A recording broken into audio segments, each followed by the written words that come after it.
today we are going to start where Honorable Matthys has ended. We're starting with the leader of the EFF, Honorable Malema. Your time is starting now, Honorable Member. It's 1 minute past 10. With that lapse of time, you will end at 29 minutes to 11. Good luck to you and General Khumalo. Thank you very much, Chairperson. Good morning to you and colleagues and General Khumalo and your team. I must start by apologizing that I've been in and out yesterday, and the same will happen today. I'm in consultation with lawyers for my sentencing on the 23rd of Friday. So I don't mean any disrespect when I come in and out of this meeting. The first thing I would like to raise with you, General, is that I appreciate the fact that you're saying you act in a professional manner. But you will know that sometimes police act out of what is expected of them. And that's why we've got institutions like IPIT to look at that kind of conduct.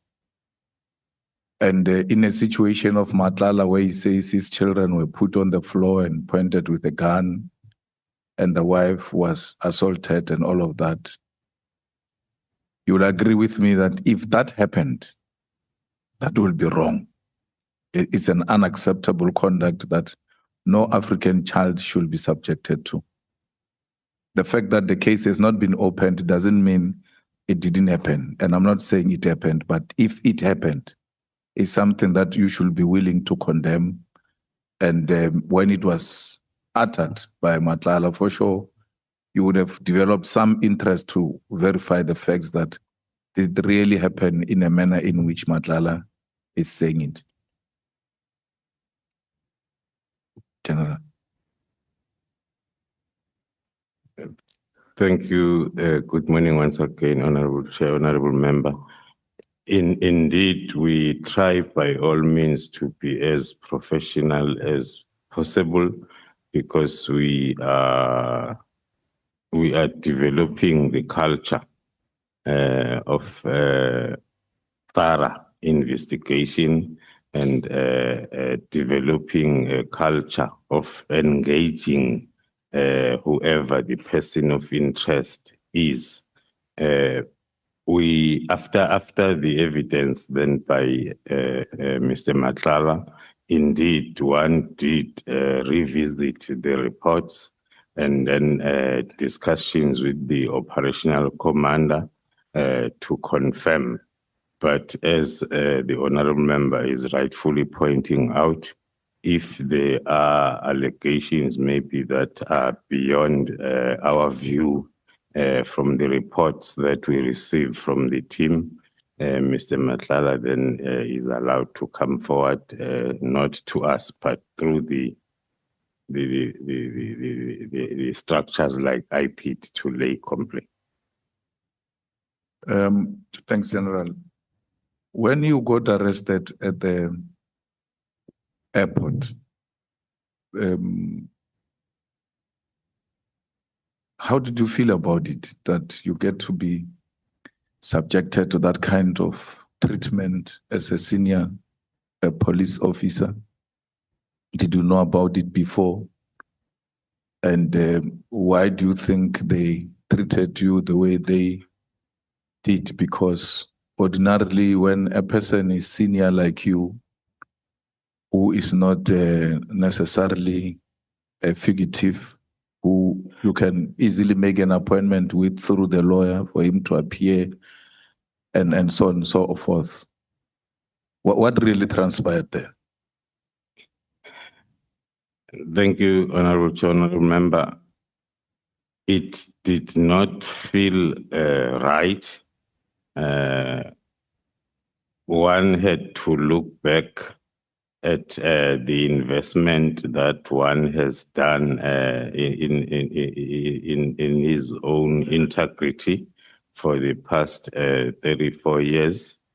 But then one luckily had a clue, and then one had to understand it as a project targeting the reputation because already the campaign was on targeting both PKTT as well as myself because I'm in charge of both environments, the division as well as PKTT. It did not feel well, but then one had to accept it as it was clear that the objective is really to, because if we may compare out of all the rest of the junior officers were called to come. I'm the only one who was not called, who was then arrested at the airport the way it happened. And you'll agree with me that arrests like that are not conducted by senior police officers, like a general coming to arrest a general. Ordinarily, it will be a very junior member of the police, junior than you, who comes and effect the arrest. Yes, I agree, Honorable, through you, Honorable Chair, Honorable Member. It was junior members, even the senior investigating officer was not present. So the whole SAPS that is working at the airport was activated. One could hear the discussion then from the arresting officers from IDEC as we are leaving, thanking the shift commanders and the station commander of the airport for well-executed operation. So it was something that was not supposed to be done like that, but it did happen as planned. Do you know the junior who arrested you? Yes, I know my arresting officer. Is there a Sergeant Ndlovu in the PKTT? A Sergeant Ndlovu in the PKTT, there might be one, I cannot but recall as of hand. The one that is coming on to my mind as I talk is the one who was previously with the team from the intelligence collection side. Now that you know this junior arresting officer, did you send any of the PKTT members to the Eastern Cape to surveillance their arresting officer's residence? No, I've never done that. Was there ever such an allegation brought to attention that there is a PKTT member who's surveilling the house of the arresting officer? No, I've never received such a complaint. I would have attended to it. And you will agree that if such a thing happened, it will be somehow something that seeks to, in a way, intimidate the arresting officer or witness in your language. That is correct, Honorable Chair, and we will have to discourage it if it indeed happened. But then one is not in control of, or one cannot say whichever environment is investigating whoever cannot do it then because of that. But if it's done for the purpose of intimidating the arresting officer, it needs to be condemned. It's not right. General, are you aware of the Inspector General of Intelligence findings against you and members of the management of the crime intelligence? And this report has led to the suspension of the Inspector General of Intelligence, which makes certain findings about you. Other than what one picked up on the media, there is no official report, and it's not even supposed to be brought to our attention. But one has just read and picked up on the media. Do you have a security clearance? Yes, Honorable Chair, I have 2 of them. And then that report suggests that one of those security clearance was fraudulent and thereby invalid. It is not true, Honorable Chair and Honorable Members. The first security clearance was issued to me, and after crime intelligence has conducted their vetting investigation since 2018 when I applied, and then the process continued up until then before my appointment, when then the National Commissioner inquired as to how far is the process, and then they finalized the process, and then I was issued then with the security clearance. You spoke about some members of SAPS who are trying to destabilize the Swartz murder case, who got involved in a bad way in an attempt to destabilize this case and its investigations. Is there anyone who's arrested for that purpose? The whole investigation around the allegations of obstructing the cause of justice is underway. It's a very wide investigation because it starts from the threats that were made against the members during the bail application stage, right throughout the operation of the 6th. So it is a very wide investigation, but the docket, some of the dockets are already with the NPA for decision. Another allegation you make is that there were senior members of SAPS who were mingling with the implicated parties or some members of the cartel. And what made many of us so interested in your appearance is that the National Commissioner, when he came here, and General Mkwanas, when they came here, they said, you were going to give us more meat on many things that they've said, including giving us names of the people who might be implicated in some of these things. Who of the senior members of SAPS was mingling with the cartels? And in which events were they found mingling together? The issue of mingling, let me first start, Honorable Chair, by maybe then reminding the House on what I said yesterday.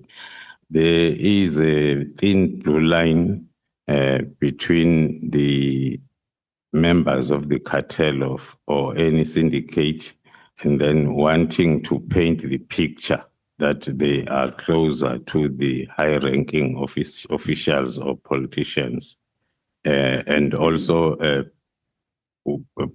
between them being working together. So, as I've indicated, that is still part of the investigation. The senior officers are identified, and then the investigation to determine how far the relationship is ongoing. Yeah, but who are these senior officials who mingle with persons of interest? I mean, I remember one of the witnesses in Madlanga said they got extremely scared when they were invited into a social gathering, and then they found some of these people in a party, even playing music from their phones as a way of demonstrating that actually they are very familiar with this environment they found themselves in. It shouldn't be a very difficult thing to share with the South Africans that this senior officer was found in a house or in a party of a person of interest. The person of interest we may not mention, but a senior official who's commanding these junior investigating officers, junior in terms of rank compared to them. Some even get instructions from them on how certain things need to be done. The next thing, they find these thugs sitting with senior police officials. We should be able to get names, because that is the whole idea why we are here. We are not here to just search in the air. We want something that is touchable, something tangible, so that when we leave here, we're able to make the necessary recommendations and say whatever needs to happen to whoever if we find that indeed there is some involvement with wrong people who are involved in destroying the future of our children in this country. Thank you, Honorable Chair, Honorable Members. Referring to the evidence under oath led by witnesses A, B, and C in Madlanga Commission, they are referring to some events where then they will be called to attend some social gatherings, and then they will find then senior officers also being together with their persons of interest in the investigation. They mentioned the Provincial Commissioner of Gauteng, the Major General Shibiri that I referred on yesterday. I'm not sure because I do not have that as part of my their statements as part of my bank. When did the National Commissioner ask you to take over the investigation which brought Matlala to your side? When was that? I might not have the exact date, but it is supposed to be around October, November, when then he invited me to a meeting where there was a complaint about that investigation, and then the complainant then was venting the frustrations and unhappiness about the fact that the docket was investigated by the team that was reporting to the Deputy National Commissioner Crime Detection, of which the allegations during the meeting were he is very close to a person whom the complainant was suspecting to be involved in the kidnapping. It was during that meeting that then the National Commissioner directed that I took over that investigation. So that will be October, November 2025? October, November 2024. Because we had our operation on the 6th of December. When a national commissioner was asked a question about whether he knows Matlala or not, early 2025, he said, no, I did not know who the owner of the company was. I also did not know who Vusimuzi Matlala is. But he referred Vusimuzi Matlala to you in October, November 2024. And when asked whether he knows Vusi Matlala, he says, no, I don't know the person. Then that is in 2025.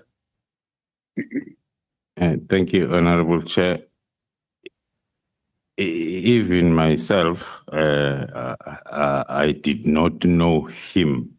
He was, I think on my affidavit, I introduced that subject in one of the paragraphs, that the name was introduced to us for the first time during that meeting, and then we had then to start our investigation by identifying the person. From the National Commissioner's point of view, the name was mentioned by the complainant in our presence, both of us. So I won't be in a position to indicate if he knew him before that meeting. No, but he referred him to you in October 2024. When he's asked early 2025, he says, I don't know such a person.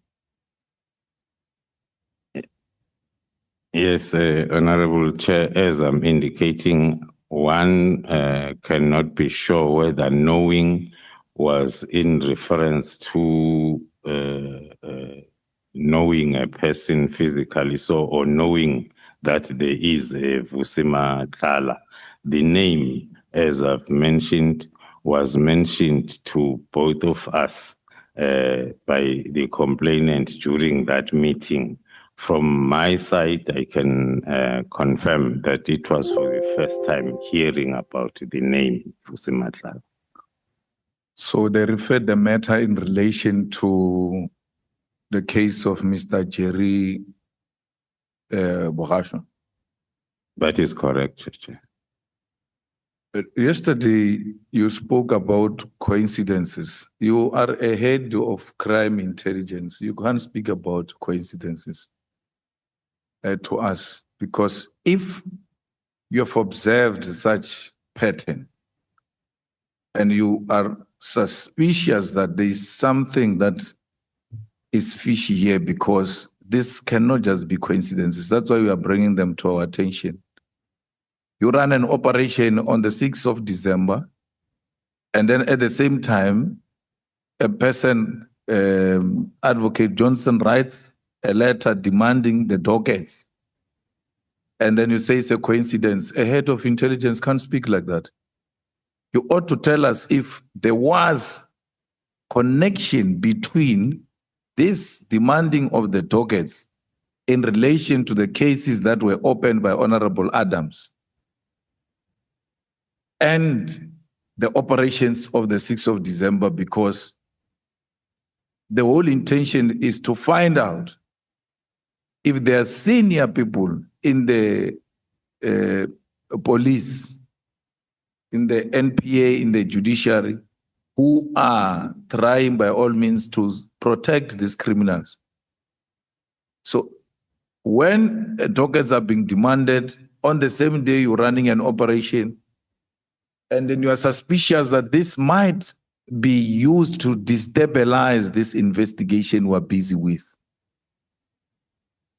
Have you conducted any investigation about that to ascertain yourself that there is criminal activity that is happening here, which seeks to protect criminals, both by Advocate Johnson and Honorable Member Adams? Thank you, Honorable Chair. At the present moment, I am referring to those as coincidents, which are raising suspicions, but one being involved in the case that is at court, one is not in a position to institute the counter investigation to confirm that that investigation will take place when the time is right. Hence, now we are referring to those coincidents as suspicions. So the story that you tampered with, not necessarily you, but that Matlala's phones were tampered with, an allegation made by Advocate Johnson and Matlala himself, That story is not correct. According to us, that story is not correct. We have the proof and the statement from our digital forensic as to activities that we conducted on those phones. Whoever is alleging the deleting and then has to also come with a proof from their independent DFI. So you will suggest that Advocate Johnson and Matlala lied under oath? From our point of view, we can confirm that because we have the 212 statement as well as chain statements from whoever handled and dealt with the cell phones. And also the common sense has to maybe tell us that we were the ones that were interested in every bit and a piece of information that we might find in those phones, and then it will be defeating our own purpose if then we will we conducted the operation. We were not aware that the subject of investigation might be a person of interest to so many people and institutions that might at the later stage be interested in the cell phones. But for our investigation, it will be defeating our own investigation if we can delete even a full stop in one of those gadgets. That phone of Matlala, which was found in the cell, did you also do some forensic on it? That is correct, Honorable Chair. Do you confirm that Mr. Brown Mokhodzi and the minister's conversation of any arrest affected, you speak about it in 155, that was not about Stelfontein? According to, thank you, Honorable Chair, according to our analysis of the communication, we confirm that it flows from the discussion of IPID expected to effect some arrests. And then as then it comes towards the end as a response to the discussion that is starting earlier on as I presented on my statement.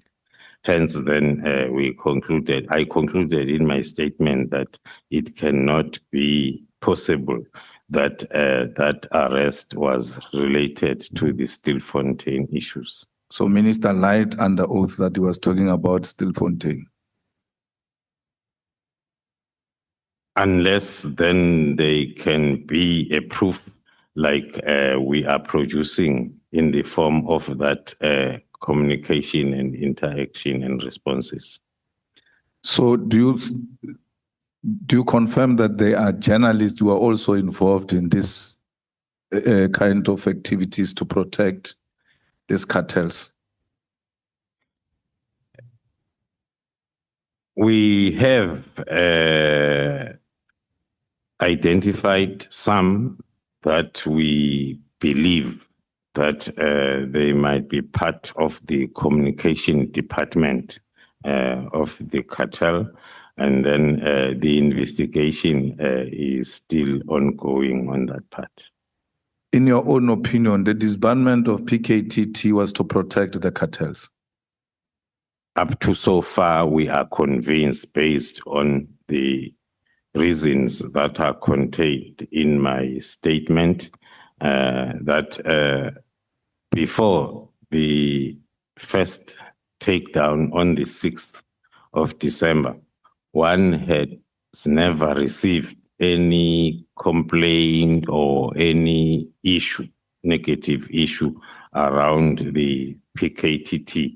So it came as a surprise, but then with the understanding that the only reason might be that the PKTT assisted the GCI ops in Gauteng. The National Commissioner, when he came, he said, you are going to give us names of the politicians you are investigating. Are you able to share those names of politicians who might be involved in corruption that you are investigating? As I've indicated during my testimony, Honorable Chair, that as per the legal framework, we are not allowed to identify a subject of investigation until the investigation is finalized. And then... Thank you so much, honorable members. Any judge? The next speaker